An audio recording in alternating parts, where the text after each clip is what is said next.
Hola a todos, buenas tardes, buenos días, no sé en qué horario se encuentran. Y un placer estar hoy. Hoy vamos a ver algo interesante y va con los conceptos que ha mostrado Adonai, Brian también, Adonai viendo el encoder y Brian la dificultad que tienen las imágenes. Vamos a ver algo interesante. Pero quería arrancar preguntándoles, ustedes cuando tienen algo que quieren buscar, pero no saben cómo describirlo, ¿qué utilizan? Utilizan Google Image, Bing Images. Por ejemplo, ¿no les ha pasado que ven una prenda de ropa y les dice, me gustaría esa camisa, ¿dónde la puedo comprar? Entonces ustedes vienen, toman una foto, lo suben a Google Images. O no les ha pasado también que con un elemento de ferretería que dicen, se me rompió esta pieza, ¿dónde la compro? Mercado Libre, Amazon. Entonces ustedes vienen, toman una foto y buscan en el buscador. No sé si algunos tienen lo utilizan en su día a día, si lo dejan en los comentarios, serviría. Yo lo uso más que todo para ropa y repuestos, porque hay cosas que desconozco. Entonces, el objetivo de hoy es ver cómo funciona por detrás, qué mejoras tiene para pasar de un buscador de imágenes a un buscador de productos, qué es diferente. Por ejemplo, ¿no les ha pasado que ustedes quieren una camisa de esta forma y capaz, si fuera similar, les da una camisa 3/4? Semánticamente es algo similar, pero a la vez es distinto, porque uno quiere una camisa o le da manga larga. Es totalmente diferente. Ahí dice, no hay que usar el algoritmo de Amazon. Está bien, cada uno tiene su preferencia. También suele pasar que a veces uno dice, me gusta esa camisa, la busca en internet y no encuentra algo similar.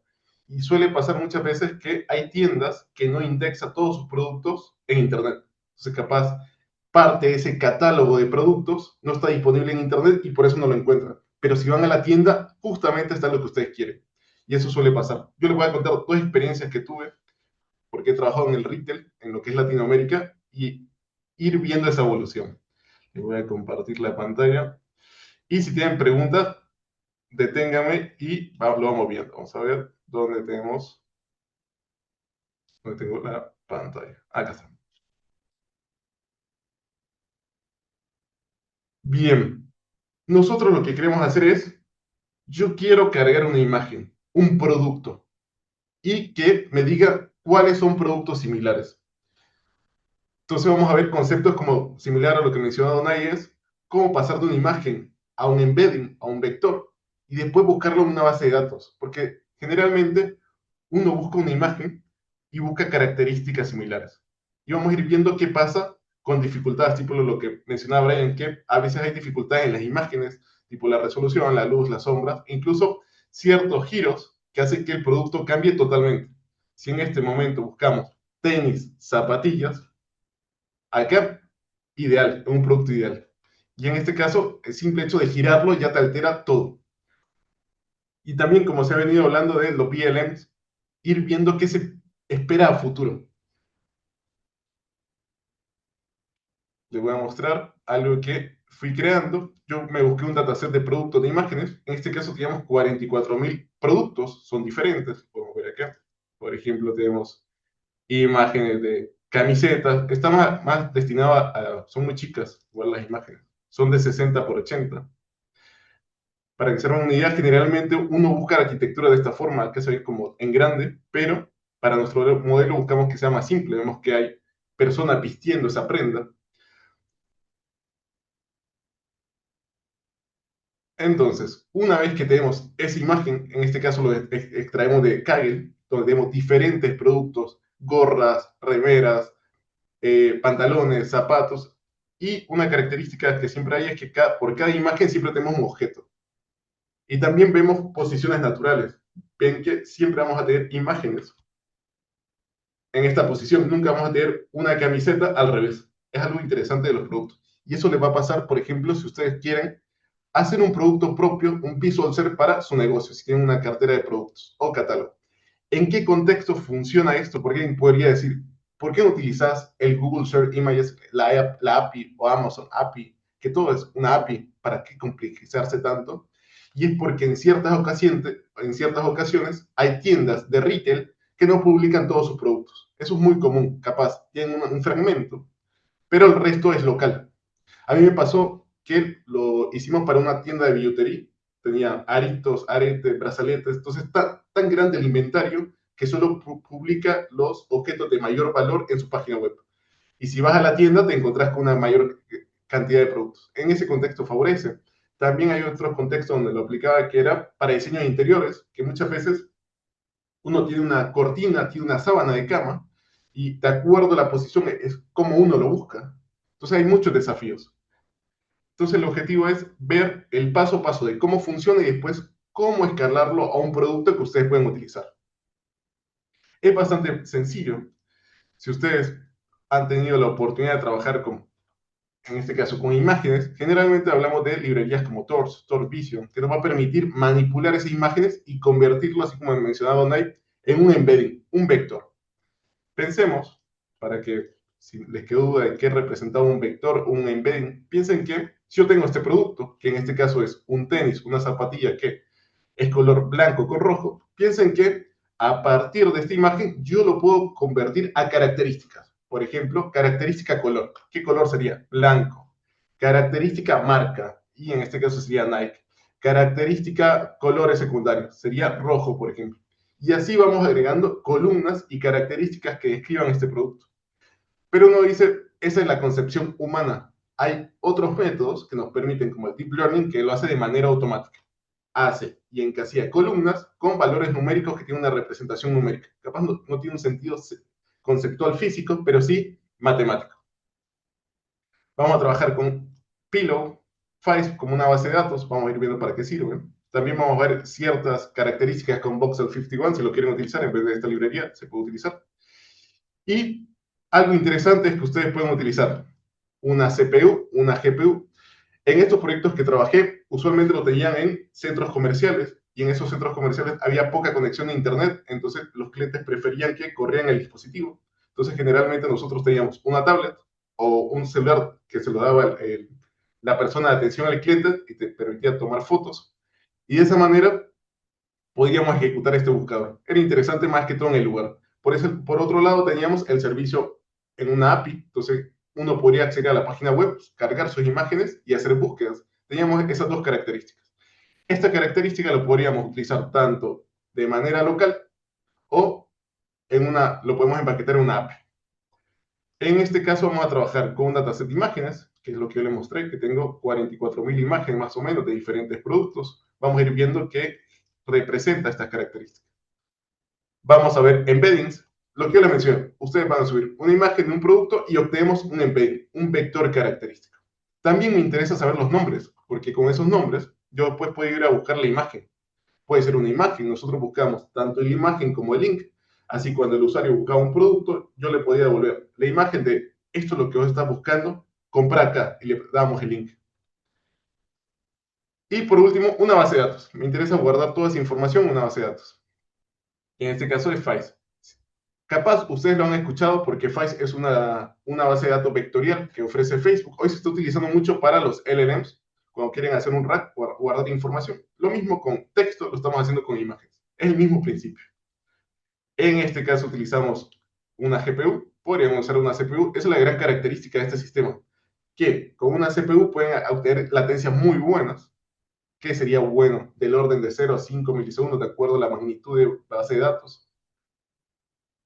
Y viene la parte de generar embeddings. Es lo que yo les mencioné. Uno como humano dice, yo tengo esta zapatilla, este tenis, color blanco, agujetas rojas, pero podría utilizar un modelo Deep Learning que hace exactamente lo mismo, pero con columnas matemáticas. En este caso utilizamos una RANGEL 50.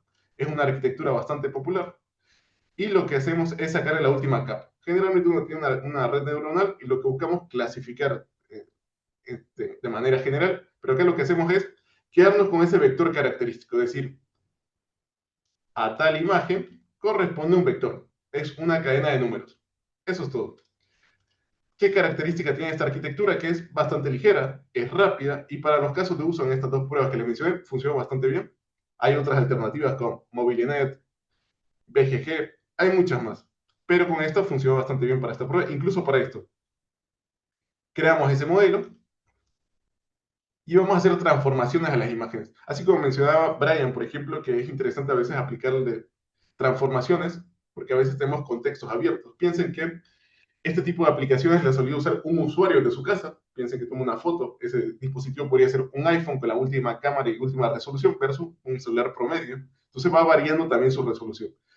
Al final del día nosotros buscamos, tengo un resize bastante chico, de 224 por 224, que es lo que recibe ese modelo, y una normalización, simplemente para resaltar ciertos valores. Esas dos características. Hay otros contextos donde ustedes pueden rotar las imágenes. Por ejemplo, si yo quisiera detectar y rotar la imagen, lo podría hacer cuando lo logre detectar. En este caso, vamos a ir viendo paso por paso. No lo estamos considerando. Pero esas son las dos transformaciones iniciales. Y de último, el embedding es, yo le paso mi imagen y este me devuelve un vector característico. Eso es todo. Y al final, la idea es guardarlo en una base de datos. Una base de datos que es, en este caso, NumPy, que es una base de datos vectorial con valores de NumPy, que es una librería de valores matemáticos, y también lo guardamos en files. Y alguien puede decir, ¿y por qué duplicar una base de datos? ¿Para qué me sirve eso? Y es algo muy importante para que lo tengan en cuenta, porque muchas veces cuando uno elige una base de datos vectoriales, no le puede cargar más datos. Es decir, yo genero mi base de datos vectorial en files y listo. Hasta ahí no le puedo agregar más o no le puedo sacar, porque pierde el orden. Entonces, generalmente se guarda como una base de datos NumPy y otra con files. Entonces, es algo muy importante tener en cuenta al momento de decir qué base de datos vectoriales funciona. Por ejemplo, en el caso del retail, a veces a nosotros nos llega el catálogo y se actualizaba cada semana. Entonces, para nosotros sabíamos que el viernes hacíamos esta extracción de embeddings y sabíamos que 15 días íbamos a tener el mismo catálogo de productos. En ese caso, funciona. Hay otros contextos donde puede ser diario, es decir, que cada día se va a ir actualizando esa base de datos y pueden ejecutarlo la noche, que extraer esos embeddings y generar una nueva base de datos. Entonces, también depende del flujo de información que ustedes manejan. En el retail es suficiente y puede ir escalando. Crear files es muy práctico y muy simple. Piensen que, ¿qué es lo que nosotros hacemos? Elementalmente y conceptualmente es, a partir de una imagen que le pasamos a un embedding, buscamos valores similares. Piensen en la forma o la frase que suele decir es, dime con quién andas y te diré quién eres. Lo mismo pasa acá. Si yo tengo un vector y veo que hay vectores similares, voy a traer resultados similares. Hay diferentes métricas para evaluar, de decir qué es similar. ¿Cómo sé que esta imagen se parece a esto? Por ejemplo, hay uno que se llama L2, un flat L2. Hay un similitud coseno también que va midiendo los ángulos. Hay diferentes métricas. Ustedes pueden ir evaluando la que más les convenga. Generalmente, una buena aproximación es con L2, porque es bastante ligero y es bastante rápido. Si tienen un catálogo de productos muy chico, capaz no ven la diferencia en términos de latencia, pero conforme escale su producto, sí lo van a notar. Pero ronda valores de 0 a 5 milisegundos, es bastante pequeño. Pero en tiempos de performance es ideal. Y debemos crear ese índice. Entonces, tenemos tanto un archivo que es .numpy y el bin, que es la forma en que lo guardamos. Y ahora viene lo interesante, es cómo busco los similares. Lo ideal es, el usuario nos pasa su imagen, la vectorizo y después busco en mi base de datos vectorial. Y busco cuál es el similar, utilizando la métrica que se llama L2. Entonces lo podemos ver acá. Tengo mi imagen y mi distancia. Acá la distancia es, póngale que es de 0 a 1, donde 0 es próximo. Acá es coincidente. Acá se va alejando. Esto es algo importante porque si ustedes tienen un catálogo de productos, por ejemplo, ustedes podrían decir, me interesa filtrar, por ejemplo, que si este producto y esta distancia me dan un valor de 0.5, es decir, está muy alejado del producto original, ¿me conviene mostrárselo al usuario, sí o no? Porque el usuario puede decir, el algoritmo entendió cualquier cosa. Entonces, viene esa parte de filtrarlo. Por un lado, si ustedes tienen un catálogo de productos muy grandes, es decir, tienen una gran variedad de productos, tiene mucho sentido que se pongan exigentes a decir, si la distancia, por ejemplo, es menor a 0.15, un valor arbitrario que ustedes definieron, mostrárselo al usuario, sí o no. Pero si tienen un catálogo muy pequeño, de productos muy pequeños, por ahí te conviene mostrárselos de manera completa. Ahora veamos ciertas situaciones. Por ejemplo, ahora hice una función para mostrar los resultados. Esta es una imagen coincidente, es decir, que busco esta imagen. Estos casos también es ideal si alguna vez tienen un dataset muy extensos y quieren buscar imágenes duplicadas. Es una forma bastante compleja de hacerlo, pero es bastante efectiva. Es una forma de decir, ah, mira, encontré estas dos imágenes cuya distancia es muy pequeña, entonces la puedo eliminar. Es bastante interesante. También sirve para validar que lo que ustedes hicieron funciona realmente. Porque a veces suele pasar que cuando uno define el algoritmo no es determinista. Hay ciertos algoritmos que no son deterministas, entonces cada vez que iteran le da un resultado diferente. De esta manera es determinista. Cada vez que lo ejecuten obtienen el mismo valor. Por otro lado, los efectos del fondo. Si ustedes se fijaron, si yo llego a agregarle un fondo, por ejemplo, piensen que ustedes tienen la zapatilla, el tenis, y lo ponen sobre la cama, le toman la foto, lo ponen sobre la mesa o sobre una caja, totalmente le va a cambiar el fondo. El fondo les afecta el resultado. Y eso se debe también a que cuando nosotros cargamos nuestra base de datos, ven que todo el fondo es blanco o un fondo uniforme. En la realidad suele pasar eso, si ustedes tienen productos o cuando tienen un catálogo de productos, generalmente uno busca un fondo liso. Pero a la hora de la hora, cuando el usuario busque un producto similar, el usuario lo toma desde la cama, desde una caja, desde una silla, en una posición diferente. Es mucho más complejo. Por eso es importante, si ustedes quieren seguir escalando este producto y que se vuelva un producto realmente y no solo un buscador de imagen, es que traten de sacarle el fondo. Hay diferentes técnicas, creo que Brian mostró algunas como la UNet, que puede extraerle el fondo de una manera práctica y sencilla. Y de esa manera, generalmente lo que suele hacer es ir educando al usuario también, de decir, busca una posición o busca una superficie lisa o busca una superficie uniforme y pone tu objeto y tomarle una foto. Y generalmente uno lo que busca es buscar el objeto de mayor tamaño y luego sacarle el fondo, como una UNet, por ejemplo. Otra característica es el impacto de la falta de preprocesamiento. Imagínense que en el catálogo, si ustedes ven los catálogos de productos, suelen tener todos el mismo tamaño, o incluso cuando toman fotos, suelen ser la misma talla de zapatos, mismo ángulo. Entonces, si algún día alguien tiene el pie más largo, por ejemplo, puede que la imagen sea un poco más alargada o el objeto sea más alargado y eso impacte en el resultado. Por eso también a veces es interesante manejar al objeto como tal y no solo la imagen. La imagen es todo esto, pero el objeto de interés es esto, de buscar hacer un resize. Y de esa manera tenemos proporciones uniformes. De esta manera vamos robusteciendo nuestro sistema. Hay otra situación, por ejemplo, que es muy común y si ustedes tienen quieren lanzar un producto de este caso, es bastante común, que es la presencia de un maniquí o modelo. Generalmente, cuando el retail utiliza el mismo maniquí o la misma persona, el mismo modelo, y por ahí es tanto la proporción de la modelo en función del objeto de interés o la prenda, que por ahí va a encontrar al modelo y no la prenda. Eso es muy común. Por ejemplo, suele encontrar a la misma persona, pero capaz la camiseta es totalmente otro color, porque hizo foco en el modelo y encontró el modelo. Por eso también es importante lograr hacer una segmentación del objeto, es decir, yo encuentro el objeto de interés, es decir, una prenda, luego hago una segmentación y me quedo justamente con la prenda. Y de esa manera solucionamos este tipo de problemas. Y otra situación también, imagínense que ustedes se quieren comprar un cinturón, una faja, aretes.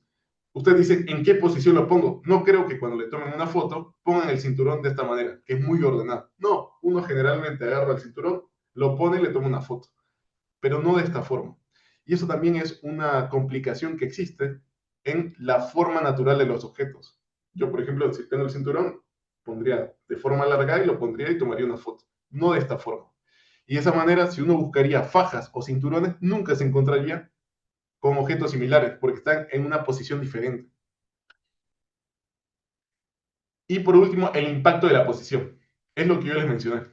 Si ustedes, por más que sea el mismo objeto, lo roto, es decir, utilizo mi cámara frontal o mi cámara trasera y tomo una foto, puede que me cambie. Y ese simple hecho de cambiar la posición natural de mi dataset me da resultados totalmente diferentes. Por eso, usualmente, si ustedes han visto, han participado en una campaña de activación en productos de retail, usualmente nosotros buscamos concientizar o educar al usuario. Es decir, si querés usar este buscador, poner la prenda de esta manera, en esta posición, el pantalón alargado. Y de esa manera sirve para este tipo de búsquedas. Porque si no, con un simple cambio, una simple rotación, se vuelve muy complejo. Y otra situación que suele pasar es que uno podría decir, pero si yo tengo el zapato, la zapatilla, ¿por qué no le tomo más fotos en diferentes ángulos? Eso toma mucho tiempo y le sale muy caro al cliente. Cuando tienes una gran cantidad de productos en tu catálogo, se vuelve muy complejo. Entonces no es una solución como tal. Podría funcionar, pero no lo es. Vamos a ver. Así que vemos estos casos. Vemos que el proceso es similar. Nosotros dijimos, voy a utilizar embeddings, una ResNet 50, que es cómo pasar de la imagen a un vector característico. Hacemos un redimensionamiento y normalización. Buscamos en este vector database ese vector similar y obtenemos un resultado y después devolvemos las 5 imágenes parecidas. Esta charla se llamaba el Visual Search. El Visual Search es buscar imágenes parecidas, pero la realidad es que nosotros, como personas que ofrecen este servicio, nos interesan los productos. Es decir, que si vos buscas un tenis, te muestre un tenis. Si buscas un pantalón, te muestre un pantalón. También algo que suele pasar en el retail es que hay una gran variedad de cortes en la ropa. Hay camisas sin manga, camisa a esta altura, una camisa normal, camisa 3/4, camisa manga larga, se vuelve muy complejo. Y con los pantalones resulta algo muy similar. Uno tiene pantalones. Ese pantalón capaz se volvió viejo y lo cortaron y ahora es un short. Entonces, ¿cómo le muestro que es un short y no un pantalón? O al revés. Y eso se vuelve muy complejo. Por eso hay ciertas estrategias, yo se los dejo acá, si lo quieren volver un producto como tal, y es, la primera es detectar objetos. Algo muy interesante es que ustedes, previo a hacer este análisis, a partir de esta imagen, ustedes podrían decir, tengo esta imagen, ¿qué representa esta imagen? Es un tenis. Yo tengo una base de datos vectorial asociada a un tenis, entonces ya sé que tengo que buscar en una base de datos de tenis y le voy a mostrar resultados de tenis. También, perdón, no sé si hay alguna pregunta por mientras. No tenemos preguntas, Perfecto. Carlos. Bien, ¿qué dificultad tiene esto también? Que si ustedes tienen diferentes productos, estarían creando una base de datos vectorial para tenis, una base de vectorial para pantalones, una base vectorial para gorras, y se vuelve complejo, pero funciona bastante bien y generalmente se resuelve de esa manera y así mejoras la precisión en los resultados de la búsqueda. Otra opción es la etapa de segmentación, es decir, si yo tengo esta imagen, ya detecté que es un tenis, una zapatilla, le remuevo el fondo. Y de esa manera evito que el fondo afecte mis resultados. Y utilizar más información, tipo de prendas, colores. También nos interesa a veces asegurarnos de los colores. Los colores muy complejos en la ropa, porque por ejemplo, si yo les pregunto a ustedes, ¿qué color es esto? Alguien puede decir blanco, y otra persona puede decir rojo, o ¿qué color es esto? Y se vuelve muy complejo. Generalmente a veces uno lo que busca es tomar los tres colores predominantes y de esa manera lo almacena, porque a veces no es un único valor. Y por último, base de datos vectoriales. Yo les mencioné que este tipo de bases, lo que es Face, funciona muy bien en ambientes locales, incluso para producción. Pero si ustedes dicen, me gustaría, aparte de guardar mi base de datos de manera local, quiero subirlo a la nube, por ejemplo, porque tengo la posibilidad de conexión a Internet en mi servicio. Pueden usar, por ejemplo, Anoy. Anoy es una librería de Spotify. Pueden usar Current o Webiat, donde pueden guardar sus embeddings ahí y pueden hacer queries de las imágenes que están buscando. Y también alguien puede decir, me estás diciendo que tengo que crear un algoritmo o un modelo de detección propio para mi retail, o sea, para la cantidad de prendas que hay. Me estás diciendo que tengo que crear un modelo de segmentación. Sí, hay varios, pero si ustedes dicen, tengo que salir a producción ya o quiero hacer pruebas para sacar mi MVP ya. O sea, hay dos formas que podrían utilizar. Por ejemplo, incluso con Voxel 51 hay un ejemplo que se llama que utiliza Dino V3. Ahora lo vemos, que es interesante. Por ejemplo, en vez de utilizar una red de 50, lo podrían utilizar en Voxel 51 y obtener valores similares. Un Visual Search muy práctico. Está todo detallado ahí si lo quieren usar. También algo interesante es lo que yo les mencioné, que a veces no hace falta crear un modelo propio para las prendas. Por ejemplo, si están usando Voxel 51, está Voxel GPT y podrían cargar su imagen, decime qué objeto de interés encuentro en la imagen, para posteriormente hacer un recorte o hacer una segmentación. Y de esa manera se ahorran la parte de ese preprocesamiento y directamente lo pueden inyectar a su modelo de recomendación, de similitudes. Y es una forma práctica de manejar. Y de esta manera pueden crear su Visual Search y convertirlo en un Product Search tanto de manera local como poder realizar despliegues que escalan en producción. Y creo que estamos de tiempo. Y si tienen alguna pregunta, no duden en consultarme en mi LinkedIn o mi mail. Y siempre estamos abiertos a crear cosas diferentes en Computer Vision.